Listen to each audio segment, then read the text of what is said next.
छत्तीसगढ़ का आंकड़ा। अब छत्तीसगढ़ में क्या होगा यह आपको देखना जरूरी है। ओपिनियन पोल छत्तीसगढ़ का सीधे प्ले ऑन करिए।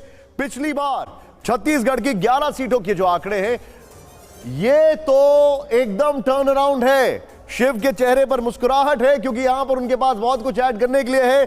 बीजेपी 11 में से 11। अब ये यहां पर लोकल सरकार का असर है क्योंकि पिछली बार 2 कांग्रेस को मिल गई थी।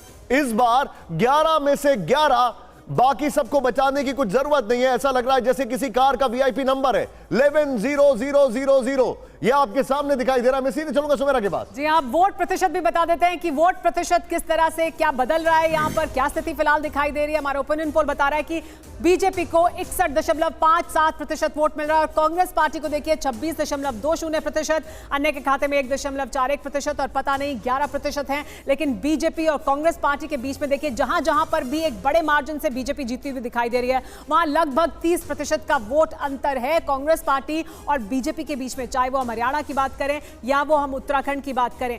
लेकिन इसके बारे में हम चर्चा करें उससे पहले सहारनपुर से आनंद शर्मा ने हमसे पूछा था कि सहारनपुर में स्थिति क्या है। तो सबसे पहले शिव, सहारनपुर की स्थिति क्या है वो अपने दर्शकों को बता देते हैं। जी, सहारनपुर में एनडीए के 55.76% वोट है और इंडिया के 20.84% वोट है और अदर्स में यहाँ पे 11% वोट आया है। इस सीट के बारे में मैं और ज्यादा जानने में इंटरेस्टेड हूँ क्योंकि मैं भी पूछना चाहती हूँ सहारनपुर में स्थिति कैसे बदल रही है। पहले बीएसपी ने सीट जीती थी, क्या बीएसपी अगर गठबंधन के साथ आती तो तस्वीर कुछ और होती? हम कह सकते हैं नहीं, मतलब वोट परसेंटेज तब भी ज़्यादा है, भाजपा का 55% है। अगर हम लोग बीएसपी को इसमें ऐड भी कर लेते हैं तो करीबन 32% आता है। एंड इसमें अगर और भी ऐड कर दें अनडिसाइडेड वोट तब भी 44% आता है। इसमें चाहे कुछ भी ऐड करें तो बाकी क्या होगा, कुछ नहीं हो सकता। मैक्सिमम 45 है अगर सब कुछ ऐड कर ले। ये एक तरफा वोट यानी बीजेपी को मिल रहा है और सब साथ आ जाते तो भी तस्वीर नहीं बदलने वाली थी। राजीव जेटली जी हमारे साथ मौजूद है, सुजाता पॉल जी हमारे साथ मौजूद है। छत्तीसगढ़ की तस्वीर हमने दिखाई। राजीव जी, आपके पास मैं आऊं उससे पहले इस पर सुजाता जी से प्रतिक्रिया ले लेते हैं। सुजाता जी, पहले 2 सीटें भी मिली थी, अब वो भी नहीं मिल रही हैं। देखिए, इससे पहले मैं ये जरूर कहूंगी कि भारतीय जनता पार्टी के प्रवक्ता जो अभी कुछ देर पहले बात कर रहे थे उत्तराखंड के बारे में, तो ये तो भारतीय जनता पार्टी का काम है कि वो कांग्रेस के कौन से नेता के घर में क्या हो रहा है वो जाकर झांक झांक कर देखते हैं। तो जहां तक बात है अभी छत्तीसगढ़ की, कि मैंने आपको कहा था कि ये ओपिनियन पोल्स है और इसका ऑपोजिट पोल जो है वो नतीजे में आएगा, क्योंकि आप देख रही हैं कि नैरेटिव जो है अब जैसे जैसे चुनाव करीब आ रहा है वैसे वैसे नैरेटिव जो है वो बदलता भी जा रहा है और नया नैरेटिव बन रहा है। आज की तारीख में जो इलेक्टोरल बॉन्ड्स का जो स्कैम है वो अभी खुला नहीं है, मगर वो धीरे धीरे जब खुलेगा तो बहुत कुछ पता चलेगा।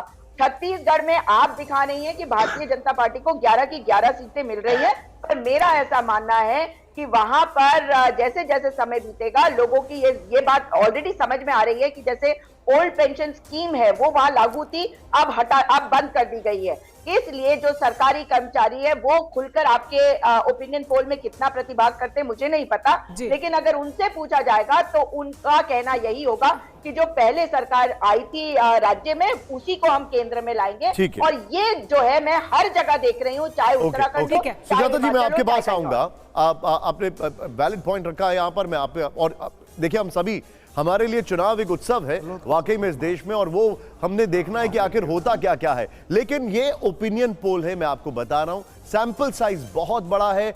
हमारे साथ कच्छ से जिगर कुमार जुड़े हुए हैं और जरा इनके दिल की बात ये जानना चाहते हैं। जिगर कुमार, मैं चाहूंगा शिव और संदीप जरा हमें बताएं, लेकिन उससे पहले राजीव जी मेरे साथ हैं। राजीव जी, देखिए, जब कोई जीत रहा होता है तो उससे सवाल नहीं पूछे जाते हैं, उसकी सिर्फ तारीफ की जाती है। लेकिन मैं आपसे सवाल पूछूंगा जहां पर आप नहीं जीत रहे, जैसे पंजाब, जैसे हम यहां पर क्या देख रहे हैं कि कुछ जगह जैसे आपको लॉसेस थोड़ी जगह हो रहे हैं, जैसे आपका क्लेम है यूपी में क्लीन स्वीप का, वो क्लेम नहीं दिखाई दे रहा है। अब मैं आपसे जानना चाहूंगा, क्या कहीं कोई कमी पेशी अभी भी दिखाई दे रही है या आप वेट कर रहे हैं कि पूरा बिल्डअप होने का समय बाकी है? निशांत जी, 2019 का चुनाव याद करिए, उससे पहले जिस तरीके की चर्चाएं हो रही थी तो ऐसा कई बार ऐसा भी दिखाया जा रहा था 275, 276, बहुत सारे ओपिनियन पोल ऐसे आए थे। लेकिन जिस तरीके से हमने क्लीन स्वीप किया, मतलब क्लीन स्वीप नहीं, मतलब एक्सपेक्टेड जितनी सीटें एक्सपेक्टेड थी उससे ज्यादा लेकर के आए, और ये एकमात्र राजनीतिक पार्टी है जो हर बार कहती है, हम पिछले 2 टर्म को देख लीजिए, हमने अगली बार खुद क्लेम किया कि हमारी पहले से भी ज्यादा सीटें बढ़ करके आएंगी। 400 की तो कभी उम्मीद भी नहीं कर सकती कोई राजनीतिक पार्टी, और हमने ये नारा दिया कि हम 400 के करीब टच करेंगे जाकर के। तो ऐसी बात रखने के पीछे गारंटी होती है, वो गारंटी मोदी की गारंटी है, और मोदी की गारंटी का फायदा इस देश की जनता ने उठाया है, चाहे वो पंजाब क्यों ना हो। पंजाब के अंदर मैंने आपको बताया हमारी लॉन्ग टर्म पॉलिसी है, हम नहीं चाहते किसी भी तरीके से राजनीतिक सर्वाइवल चिट्टे के ऊपर, मतलब चिट्टा आप समझते होंगे पंजाब का, तो हर व्यक्ति जानता है उसको, कि चिट्टे से अपना राजनीतिक सर्वाइवल करे। हम उन लोगों को जो नशा बेचते हैं उनसे संरक्षण ले, उनसे रिसोर्सेज ले और अपनी राजनीति प्रोपेल करें। ये भारतीय जनता पार्टी की पॉलिसी में नहीं आता। हमारी सीट नहीं आती तो ना आए, लेकिन पंजाब के अंदर से इस नशे को इरेडिकेट करने का जो वचन हमने लिया है उसको निभा करके रहेंगे। आज जो भी राजनीतिक पार्टी है उसकी ग्राउंड रियलिटी वहां की जनता को मालूम है। मैं मानता हूं कि कुछ तो किसानों को बरगला के भड़का करके भारतीय जनता पार्टी के खिलाफ खड़ा किया जाता है, लेकिन किसान को भी मालूम है कि मेरे पास अगर मैं कंपैरिजन शीट उठाऊं हमसे पहले की कोई भी सरकार को देखेंगे तो कभी उनका बजट तो छोड़िए, जितना हमने वेलफेयर स्कीम में किसानों के लिए लगाया तो उतना उनका बजट भी नहीं होता था।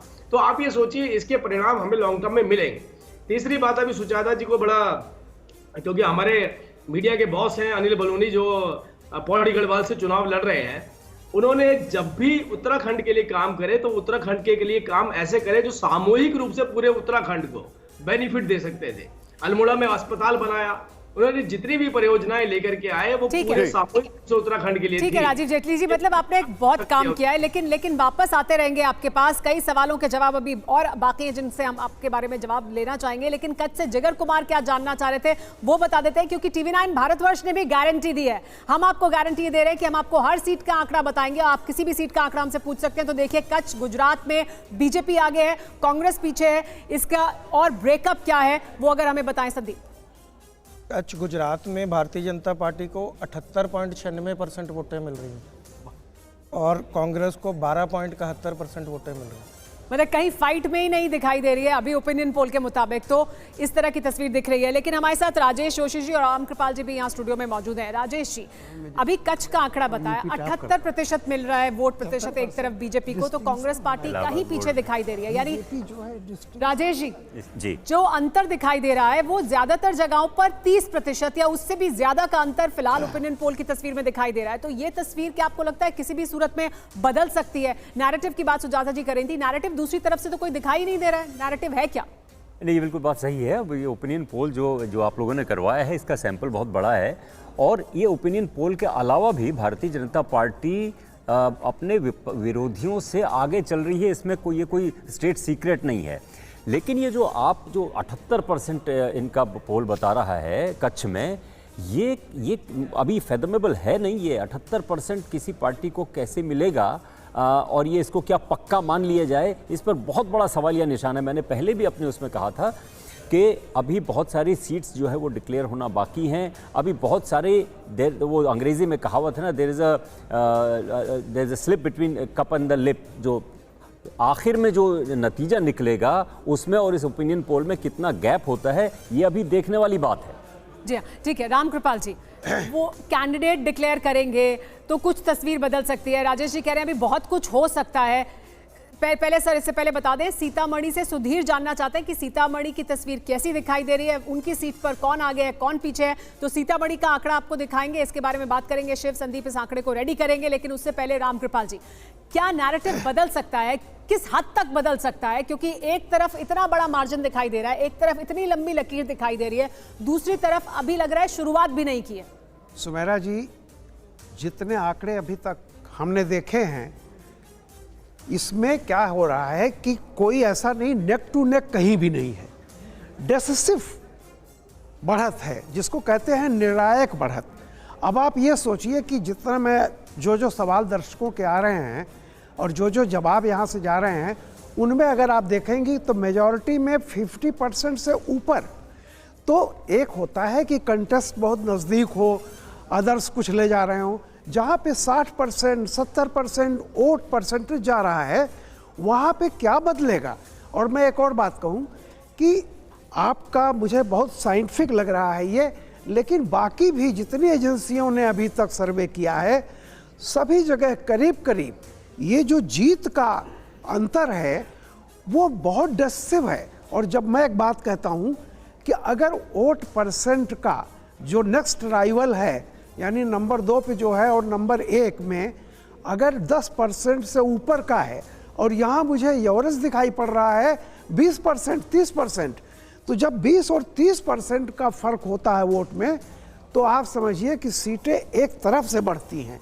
इसलिए जो अभी तक का मुझे दिखाया गया है, बल्कि मैं ये कह रहा हूँ कि एक चीज़ मैं कहूँगा कि 14 से बेहतर रहा है 19 से बहुत बेहतर होने जा रहा है 2024। ये मेरा है, हो सकता है। मैं आपके पास वापस आ रहा हूं। हमने हमसे एक सवाल पूछा गया था, उसका जवाब सीतामढ़ी से सुधीर, जवाब दीजिए संदीप जरा, सीतामढ़ी से क्या? सीतामढ़ी भारतीय जनता पार्टी जीत रही है, उसको 53% वोट मिल रही है। 53%। 53% जेडीयू को मिल रही है, एक्चुअली बीजेपी एलआई को। ओके।